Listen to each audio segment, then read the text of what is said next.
শহীদ রাষ্ট্রপতি জিয়াউর রহমানের আজকের এই ৪৫তম শাহাদাত বার্ষিকীতে বিএনপি অঙ্গ সহযোগী সংগঠনের নেতাকর্মীরা আজকে এখানে শ্রদ্ধা নিবেদন করেছেন।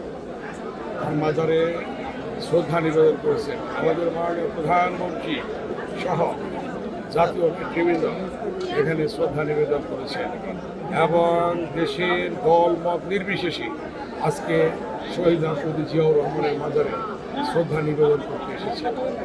উদ্দেশ্য লক্ষ্যে একটি, শহীদ রাষ্ট্রপতি জিয়াউর রহমান যে উদ্দেশ্য লক্ষ্যকে সামনে রেখে তিনি রণাঙ্গনে মুক্তিযুদ্ধ করে আজকে দেশের যে স্বাধীনতা আমরা অর্জন করেছি, এই স্বাধীনতা আমাদেরকে ধরে রাখতে হবে।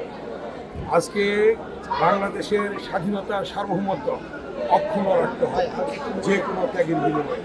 অতীতেও বাংলাদেশের জনগণ প্রমাণ রেখেছে, আগামীতেও দেশের স্বাধীনতা সার্বভৌমত্ব রক্ষার জন্যে আবার তারা যে কোনো সময়ে, যে কোনো মুহূর্তে, যে কোনো ক্রান্তিকালে আবার তারা দাঁড়াবে, ঘুরে দাঁড়াবে এবং দেশের স্বাধীনতা সার্বভৌমত্ব রক্ষা করবে।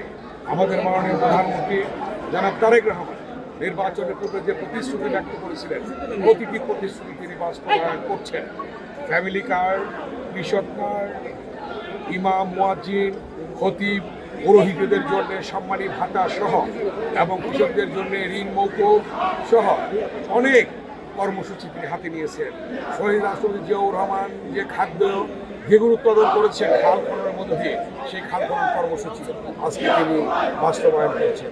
অতএব বাংলাদেশের মানুষের জন্যে, শান্তির জন্যে, উন্নয়নের জন্যে আমাদের মাননীয় প্রধানমন্ত্রী যে অক্লান্ত পরিশ্রম করছেন, তাকে সকলের সহযোগিতার মধ্য দিয়ে আগামী দিনে দেশের স্বাধীনতা সার্বভৌমত্ব অক্ষুণ্ণ রাখার জন্য সকলে আমরা একসঙ্গে একযোগে কাজ করে যাব।